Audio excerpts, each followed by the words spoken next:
شروع اللہ کے نام سے جو بڑا مہربان نہایت رحم والا ہے۔ اے محمد صلی اللہ علیہ وآلہ وسلم، ہم نے تم کو فتح دی، فتح بھی سری و صاف، تاکہ خدا تمہارے اگلے اور پچھلے گناہ بخش دے اور تم پر اپنی نعمت پوری کر دے اور تم کو سیدھے رستے چلائے، اور خدا تمہاری زبردست مدد کرے۔ وہی تو ہے جس نے مومنوں کے دلوں پر تسلی نازل فرمائی تاکہ ان کے ایمان کے ساتھ اور ایمان بڑھے، اور آسمان اور زمین کے لشکر سب خدا ہی کے ہیں، اور خدا جاننے والا اور حکمت والا ہے۔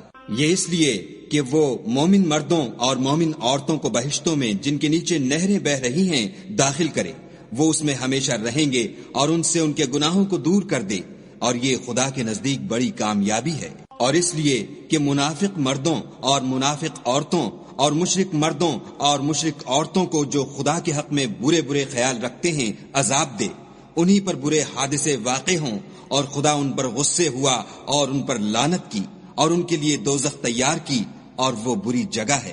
اور آسمانوں اور زمین کے لشکر خدا ہی کے ہیں، اور خدا غالب اور حکمت والا ہے۔ اور ہم نے اے محمد صلی اللہ علیہ وآلہ وسلم تم کو حق ظاہر کرنے والا اور خوشخبری سنانے والا اور خوف دلانے والا بنا کر بھیجا ہے، تاکہ مسلمانوں تم لوگ خدا پر اور اس کے پیغمبر پر ایمان لاؤ اور اس کی مدد کرو اور اس کو بزرگ سمجھو، اور صبح و شام اس کی تسبیح کرتے رہو۔ جو لوگ تم سے بیعت کرتے ہیں وہ خدا سے بیعت کرتے ہیں، خدا کا ہاتھ ان کے ہاتھوں پر ہے۔ پھر جو عہد کو توڑے تو عہد توڑنے کا نقصان اسی کو ہے، اور جو اس بات کو جس کا اس نے خدا سے عہد کیا ہے پورا کرے تو وہ اسے عنقریب اجر عظیم دے گا۔ جو گنوار پیچھے رہ گئے وہ تم سے کہیں گے کہ ہم کو ہمارے مال اور اہل و عیال نے روک رکھا، آپ ہمارے لیے خدا سے بخشش مانگیں۔ یہ لوگ اپنی زبان سے وہ بات کہتے ہیں جو ان کے دل میں نہیں ہے۔ کہہ دو کہ اگر خدا تم لوگوں کو نقصان پہنچانا چاہے یا تمہیں فائدہ پہنچانے کا ارادہ فرمائے تو کون ہے جو اس کے سامنے تمہارے لیے کسی بات کا کچھ اختیار رکھے؟ کوئی نہیں، بلکہ جو کچھ تم کرتے ہو خدا اس سے واقف ہے۔ بات یہ ہے کہ تم لوگ یہ سمجھ بیٹھے تھے کہ پیغمبر اور مومن اپنے اہل و عیال میں کبھی لوٹ کر آنے ہی کے نہیں، اور یہی بات تمہارے دلوں کو اچھی معلوم ہوئی، اور اسی وجہ سے تم نے برے برے خیال کیے اور آخر کار تم ہلاکت میں پڑ گئے۔ اور جو شخص خدا پر اور اس کے پیغمبر پر ایمان نہ لائے تو ہم نے ایسے کافروں کے لیے آگ تیار کر رکھی ہے۔ اور آسمانوں اور زمین کی بادشاہی خدا ہی کی ہے، وہ جسے چاہے بخشے اور جسے چاہے سزا دے، اور خدا بخشنے والا مہربان ہے۔ جب تم لوگ غنیمتیں لینے چلو گے تو جو لوگ پیچھے رہ گئے تھے وہ کہیں گے ہمیں بھی اجازت دیجیے کہ آپ کے ساتھ چلیں۔ یہ چاہتے ہیں کہ خدا کے قول کو بدل دیں، کہہ دو کہ تم ہرگز ہمارے ساتھ نہیں چل سکتے، اسی طرح خدا نے پہلے سے فرما دیا ہے۔ پھر کہیں گے نہیں، تم تو ہم سے حسد کرتے ہو۔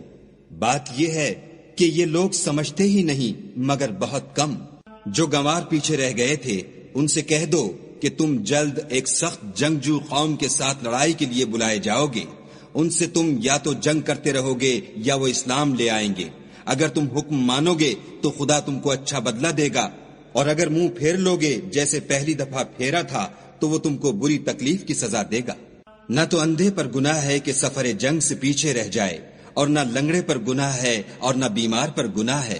اور جو شخص خدا اور اس کے پیغمبر کے فرمان پر چلے گا خدا اس کو بہشتوں میں داخل کرے گا جن کے تلے نہریں بہ رہی ہیں، اور جو روگردانی کرے گا اسے برے دکھ کی سزا دے گا۔ اے پیغمبر صلی اللہ علیہ وآلہ وسلم، جب مومن تم سے درخت کے نیچے بیعت کر رہے تھے تو خدا ان سے خوش ہوا، اور جو صدق و خلوص ان کے دلوں میں تھا وہ اس نے معلوم کر لیا تو ان پر تسلی نازل فرمائی اور انہیں جلد فتح عنایت کی، اور بہت سی غنیمتیں جو انہوں نے حاصل کی، اور خدا غالب حکمت والا ہے۔ خدا نے تم سے بہت سی غنیمتوں کا وعدہ فرمایا ہے کہ تم ان کو حاصل کرو گے، سو اس نے غنیمت کی تمہارے لیے جلدی فرمائی اور لوگوں کے ہاتھ تم سے روک دیے۔ غرض یہ تھی کہ یہ مومنوں کے لیے خدا کی قدرت کا نمونہ ہے اور وہ تم کو سیدھے رستے پر چلائے، اور غنیمتیں دیں جن پر تم قدرت نہیں رکھتے تھے، اور وہ خدا ہی کی قدرت میں تھیں، اور خدا ہر چیز پر قادر ہے۔ اور اگر تم سے کافر لڑتے تو پیٹھ پھیر کر بھاگ جاتے، پھر کسی کو دوست نہ پاتے اور نہ مددگار۔ یہی خدا کی عادت ہے جو پہلے سے چلی آتی ہے، اور تم خدا کی عادت کبھی بدلتی نہ دیکھو گے۔ اور وہی تو ہے جس نے تم کو ان کافروں پر فتح یاب کرنے کے بعد سرحد مکہ میں ان کے ہاتھ تم سے اور تمہارے ہاتھ ان سے روک دیے، اور جو کچھ تم کرتے ہو خدا اس کو دیکھ رہا ہے۔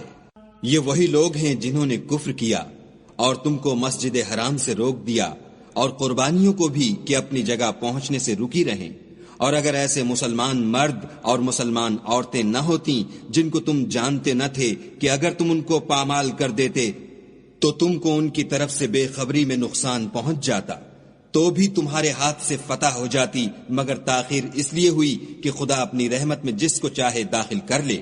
اور اگر دونوں فریق الگ الگ ہو جاتے تو جو ان میں کافر تھے ان کو ہم دکھ دینے والا عذاب دیتے۔ جب کافروں نے اپنے دلوں میں ضد کی اور ضد بھی جاہلیت کی تو خدا نے اپنے پیغمبر اور مومنوں پر اپنی طرف سے تسکین نازل فرمائی اور ان کو پرہیزگاری کی بات پر قائم رکھا، اور وہ اسی کے مستحق اور اہل تھے، اور خدا ہر چیز سے خبردار ہے۔ بے شک خدا نے اپنے پیغمبر کو سچا اور صحیح خواب دکھایا کہ تم خدا نے چاہا تو مسجد حرام میں اپنے سر منڈوا کر اور اپنے بال کتروا کر امن و امان سے داخل ہوگے، اور کسی طرح کا خوف نہ کرو گے۔ جو بات تم نہیں جانتے تھے اس کو معلوم تھی، سو اس نے اس سے پہلے ہی جلد فتح کرا دی۔ وہی تو ہے جس نے اپنے پیغمبر کو ہدایت کی کتاب اور دین حق دے کر بھیجا تاکہ اس کو تمام دینوں پر غالب کرے، اور حق ظاہر کرنے کے لیے خدا ہی کافی ہے۔ محمد صلی اللہ علیہ وآلہ وسلم خدا کے پیغمبر ہیں، اور جو لوگ ان کے ساتھ ہیں وہ کافروں کے حق میں تو سخت ہیں اور آپس میں رحم دل۔ اے دیکھنے والے، تو ان کو دیکھتا ہے کہ خدا کے آگے جھکے ہوئے سر بسجود ہیں اور خدا کا فضل اور اس کی خوشنودی طلب کر رہے ہیں۔ کثرت سجود کے اثر سے ان کی پیشانیوں پر نشان پڑے ہوئے ہیں۔ ان کے یہی اوصاف تورات میں مرقوم ہیں اور یہی اوصاف انجیل میں ہیں۔ وہ گویا ایک کھیتی ہیں جس نے پہلے زمین سے اپنی سوئی نکالی، پھر اس کو مضبوط کیا، پھر موٹی ہوئی اور پھر اپنی نال پر سیدھی کھڑی ہو گئی، اور لگی کھیتی والوں کو خوش کرنے تاکہ کافروں کا جی جلائے۔ جو لوگ ان میں سے ایمان لائے اور نیک عمل کرتے رہے ان سے خدا نے گناہوں کی بخشش اور اجر عظیم کا وعدہ کیا ہے۔